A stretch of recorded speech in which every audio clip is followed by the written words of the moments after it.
हरेश पटेल नाम के एक व्यक्ति की पत्नी को अचानक प्रसव पीड़ा होने लगती है। पत्नी को हो रही असहनीय पीड़ा से परेशान होकर हरेश एक निजी अस्पताल लेकर जाता है, जहां पर उस महिला की नॉर्मल डिलीवरी होती है। डिलीवरी होने के उपरांत अब हरेश डॉक्टर से जाकर मिलता है और घर जाने के लिए बोलता है। तब डॉक्टर हरेश से 4,000 रुपये की मांग करता है कि 4,000 रुपये लाओ, अदा कर दो और इसके बाद अपनी पत्नी और बच्चे को घर लेकर जाओ। जिस पर हरेश ने रूंधे हुए गले से करुण शब्दों में डॉक्टर से इतने पैसे न होने की बात कहता है। फिर क्या था, डॉक्टर हरेश की इस बात को सुनकर उसकी पत्नी और बच्चे को बंधक बना लेता है और बोलता है कि 4,000 रुपये लेकर आओ और अपनी पत्नी और बच्चे को ले जाओ।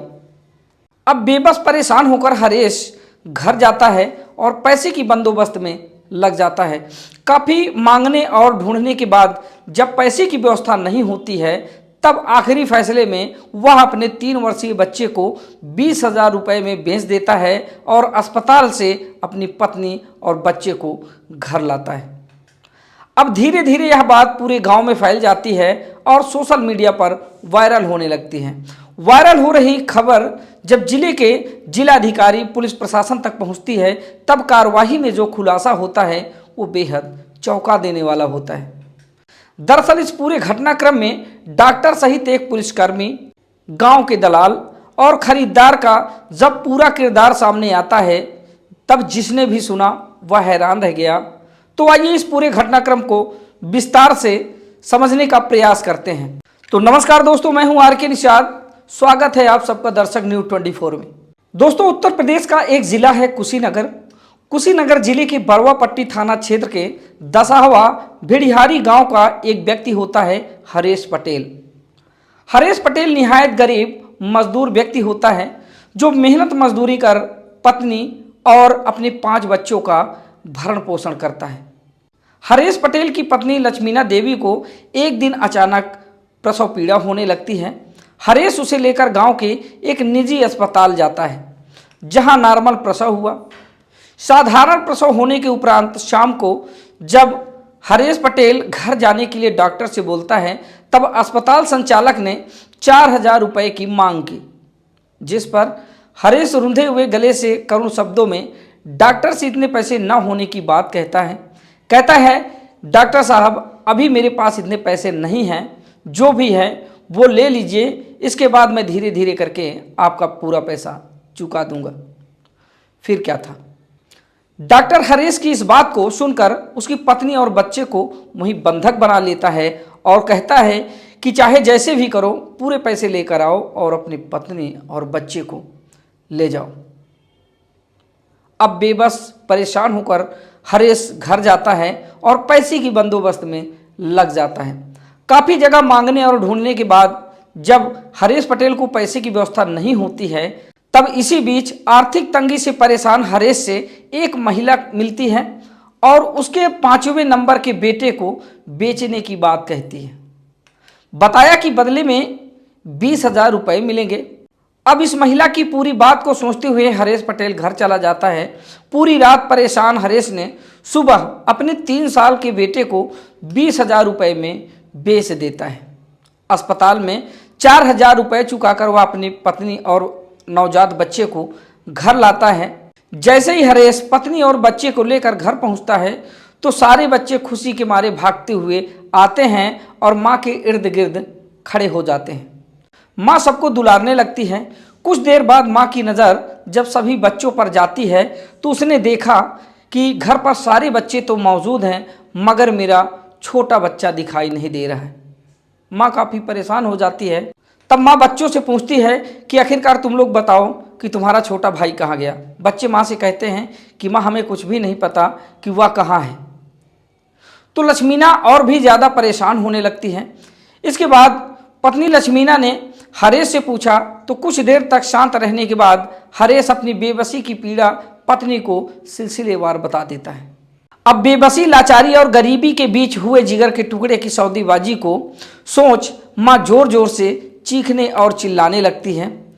अभी अभी लक्ष्मीना एक नए बच्चे को जन्म देकर सकुशल घर वापस आई ही थी कि अचानक उसकी चीख पुकार सुन आसपास पड़ोस के लोग उसके घर पर पहुंचने लगते हैं। पहले तो लोगों ने सोचा कि शायद उसके नवजात बच्चे को कुछ हो ना गया हो, लेकिन वहां पहुंचने के बाद लोगों ने देखा कि यहाँ तो सब कुछ ठीक ठाक है, तो आखिर लक्ष्मीना रो क्यों रही है। इसके बाद जैसे ही गांव के लोग सांत्वना देते हुए लक्ष्मीना से पूछते हैं तो सिलसिलेवार पूरी घटनाक्रम को ग्रामीणों से बताने लगती हैं। अब धीरे धीरे ये पूरी बात गांव में आग की तरह फैल जाती है।